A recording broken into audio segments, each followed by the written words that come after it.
পশ্চিমবঙ্গে 2026-এর বিধানসভা নির্বাচনে ঢাকে কাঠি পড়ে গেছে অনেকেই বলছেন, কিন্তু আনুষ্ঠানিক দিনক্ষণ ঘোষণা হতে এখনও প্রায় এক বছরের মতো বাকি।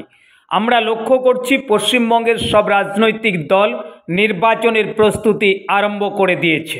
তাই আমরা প্রত্যেক দিন একটি করে বিধানসভা কেন্দ্র নিয়ে আলোচনা করে থাকি।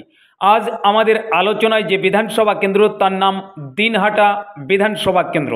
আপনারা সকলে জানেন 2021 সালের উপনির্বাচনে এই বিধানসভা কেন্দ্র থেকে তৃণমূল কংগ্রেস প্রার্থী উদয়ন গুহ বিশাল ব্যবধানে জয়লাভ করেছিলেন।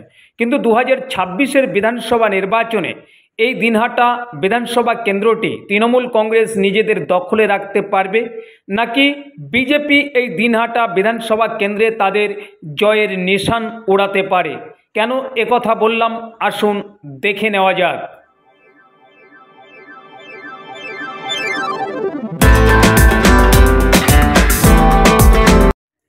নমস্কার, আপনারা দেখছেন দিশা টিভি চ্যানেল, আপনাদের চ্যানেল। প্রতিদিনের মতো আজকেও এক প্রতিবেদন নিয়ে আপনাদের কাছে এসেছি।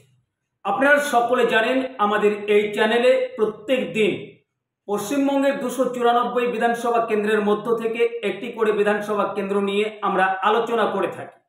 আজ আমাদের আলোচনায় যে বিধানসভা কেন্দ্র তার নাম দিনহাটা বিধানসভা কেন্দ্র। আপনারা সকলে জানেন 2021-এর উপনির্বাচনে এই বিধানসভা কেন্দ্র থেকে বিশাল ব্যবধানে জয়লাভ করেছিলেন তৃণমূল কংগ্রেস প্রার্থী উদয়ন গুহ। কিন্তু 2026-এর বিধানসভা নির্বাচনে এই বিধানসভা আসনটি তৃণমূল কংগ্রেস নিজেদের দখলে রাখতে পারবে, নাকি বিজেপি এখানে তাদের জয়ের নিশান ওড়াতে পারে? সেই আলোচনা সব তথ্য আকারে এক এক করে আপনাদের সামনে তুলে ধরার চেষ্টা করব। সম্পূর্ণ ভিডিওটার সঙ্গে থাকবেন। আর যে সকল দর্শক আমাদের চ্যানেলে নতুন, অবশ্যই অনুরোধ রাখবো যে চ্যানেলটিকে সাবস্ক্রাইব করে আমাদের পাশে থাকবেন। তো আসুন আমরা প্রথমে কিছু তথ্য দেখে নেব, তারপর আমরা আলোচনাতে আসব। 2026-এর বিধানসভা নির্বাচনে এই বিধানসভা কেন্দ্রের সম্ভাব্য ফলাফল কি হতে পারে। আসুন আমরা কয়েকটি নির্বাচনের ফলাফল আপনাদের সামনে তুলে ধরব, তাহলে আপনাদের কাছে অনেকটা পরিষ্কার হয়ে যাবে যে 2026-এর বিধানসভা নির্বাচনে এই দিনহাটা বিধানসভা কেন্দ্রে কোন দল সম্ভাব্য জয়ী হতে পারে। তো প্রথমে আমরা 2011 সালের বিধানসভা নির্বাচনের ফলাফলটা দেখব। আপনাদের মনে আছে 2011 সালে এই পশ্চিমবঙ্গে 34 বছরের বাম শাসনের পতন ঘটেছিল। সেই 2011 সালের বিধানসভা নির্বাচনে এই বিধানসভা কেন্দ্র থেকে ফরওয়ার্ড ব্লক প্রার্থী জয়লাভ করেছিলেন এবং জয়ের ব্যবধান ছিল 30,026 ভোটে।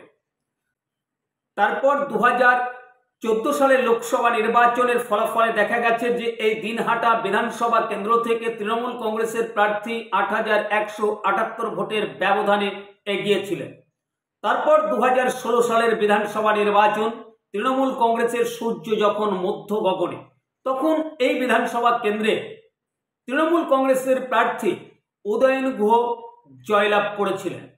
আপনারা সকলে জানেন উদয়ন গুহ এক সময় তিনি ফরওয়ার্ড ব্লক করতেন। সেই উদয়ন গুহ তৃণমূল কংগ্রেসে যোগদান করেছিলেন এবং প্রার্থী হয়েছিলেন, জয়লাভ করেছিলেন 2016 সালের বিধানসভা নির্বাচনে।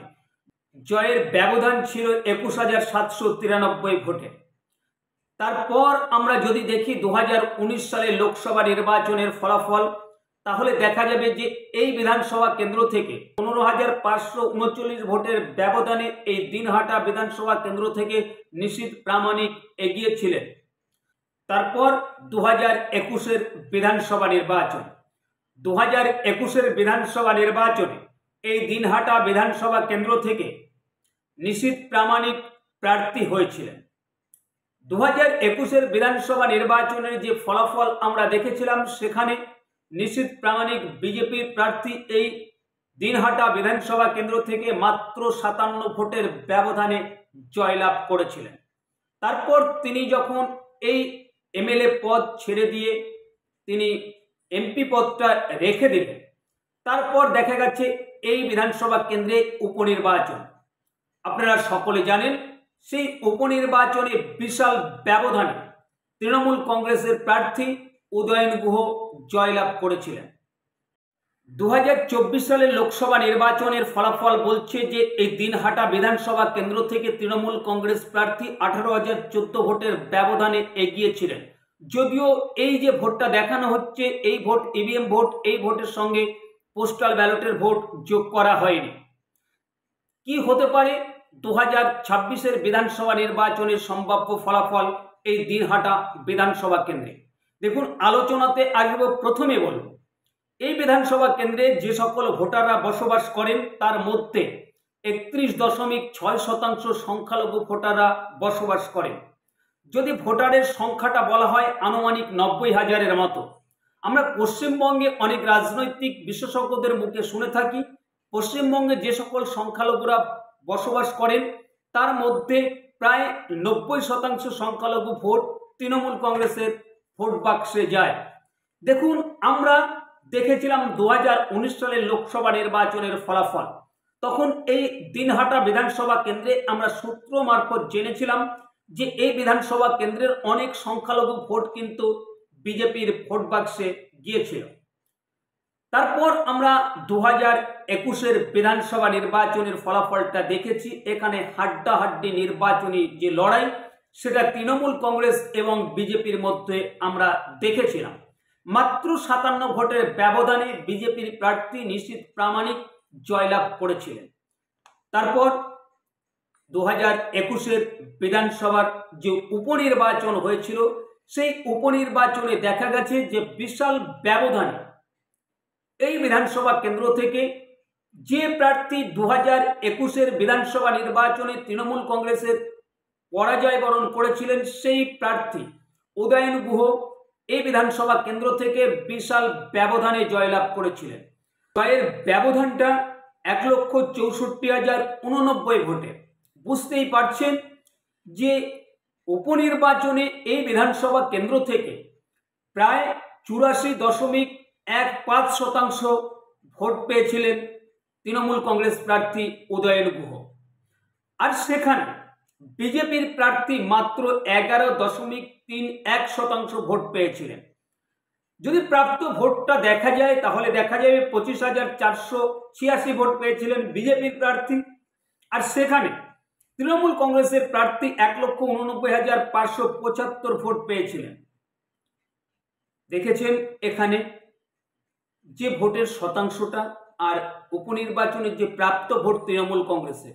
ঠিক 2024-এর লোকসভা নির্বাচনে এসে দেখা গেছে সেই বিজেপির প্রার্থী যে 25,000-এর মতো ভোট পেয়েছিল উপনির্বাচনে 2021-এ, আর 2024-এ এসে দেখা গেছে বিজেপির প্রার্থী এখানে ভোট পেয়েছে 1,05,058।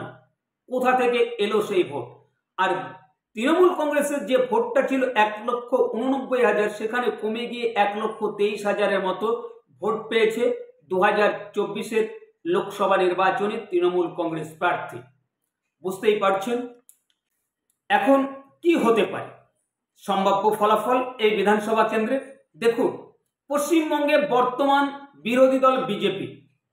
তাই বিজেপির নেতানেত্রীদের মুখে যে কথাটা আমরা বারবার শুনছি, কয়েকদিন আগে যে পোস্টার আমরা দেখেছি পশ্চিমবঙ্গের কিছু কিছু জায়গায় হিন্দু হিন্দু ভাই ভাই এই পোস্টার পড়েছিল। তারপর বিজেপির নেতানেত্রীদের মুখে আমরা হিন্দু হিন্দু ভাই ভাই বাটেঙ্গে তো কাটেঙ্গে এই স্লোগান আমরা প্রতিনিয়ত শুনছি।